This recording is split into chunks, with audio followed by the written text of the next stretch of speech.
Hello, this is Sam Simon, also known as Dementia Man, with my blog for the week of December 1st. I hope you had a wonderful Thanksgiving dinner. It was delightful for us.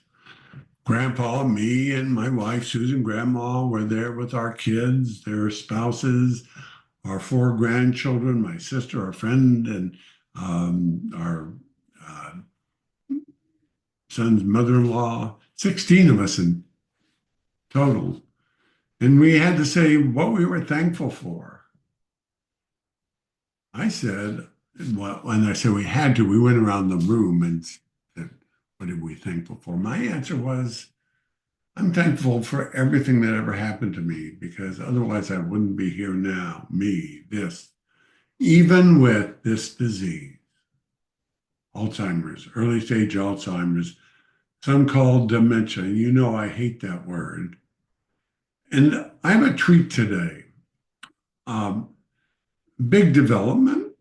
There's been a television show, a public broadcasting, Virginia Public Media in Richmond, a hour and 15-minute or so full, robust television show called Living Well with Dementia. And it features five families. Susan and I are one of them. And I wanted to use this as a way to transition into living well with this disease. My decision to continue to perform and to advocate for living well, Dementia Man, an existential journey, will be out there in 2025. We already got some bookings. We're going to be in New York and for a big conference in the first week of January. We're going to be presented by the Fairfax County, Virginia Library in February. We're going to be in Orlando in April for a convention on aging. We're going to be in Hilton Head in the fall. And that's just before we really get started for this year. It's been quite a journey, and it's so important to me that in this era of the baby boomers and their children being so affected by this disease, that we work very hard, not just us, but the world. I wish we could pay bigger attention to this and help us transform into imagining and living meaningful lives, helping the country adapt so that rather than thinking people should live at home or not get out, or the tragedy narrative, can imagine fuller lives. It takes often years and years to be extensively impaired. For some people, it's quicker than that. So we are imagining a new world, a transformation in 2025 now, where we started in 2024. I'm not the only one. If you've been following us, you'll see that there is a big movement around changing the language. Language is important. Dementia is negative. It suggests tragedy. So we're all, and there's a movement, just like we did in the word retarded, which is by legislation not to be used in federal documents, get the word dementia out. We had neurocognitive disorder, cognitive disorder. We just need the language to begin to get into the public stream. We can reimagine and imagine accessibility for us, people with neurocognitive disorders, as extensive as accessibility for physically disabled and many of the other people with mental issues. It's in the play. There are people working on this. I advocate for cognitive navigators.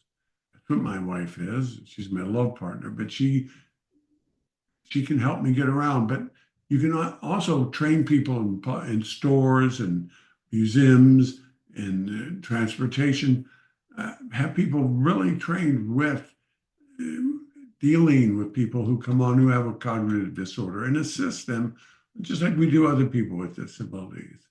And then we can imagine living with this disease, the end of this idea that death is better than living with a neurocognitive disease, living a meaningful life.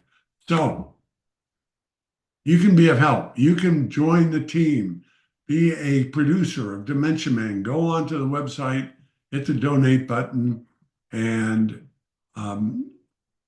make a donation. You'll be listed as a producer.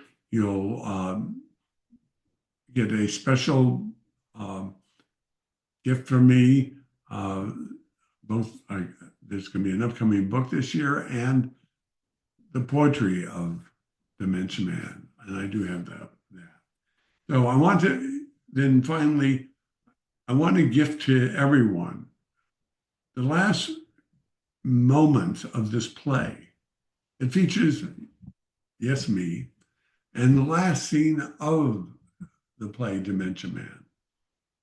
And just spend a minute or two, and then you too can be part of making it possible for me to live a meaningful life with this disease. Thank you and enjoy.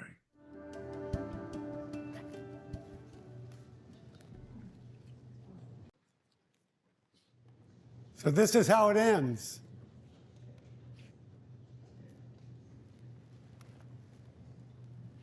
I'm not going to die, well, at least not right away. I'm just going to go away, transform, become someone else.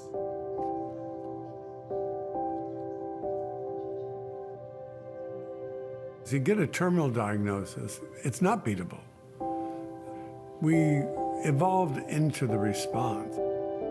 I want to be the outlier. There's this bell curve. Everybody here dies really early. Everybody here average about the same time, and there's some 1% out here who may never. I want to be that person. So you shoot for that. She eventually became a self-taught bookkeeper and worked at a small business in town. So it's a journey. It's not, I don't pick it. I can't change it. But I can live it. And I will try to live it in the best I can. The best I can. Even Nelson Rockefeller thought that he has a purpose, and I think that's very important. What can I do that's positive? And the purpose is not to die. Right. The purpose is to live a meaningful life right. with the disease. Mm-hmm. How do you live a meaningful life with what you're given? And that ultimately becomes our choice. As usual, from the beginning, Susan's been right.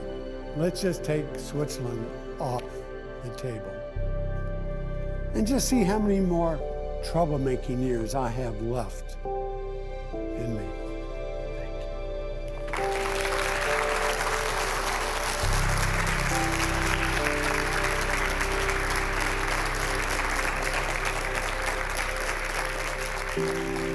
Well, I hope you enjoyed it, and thank you so much.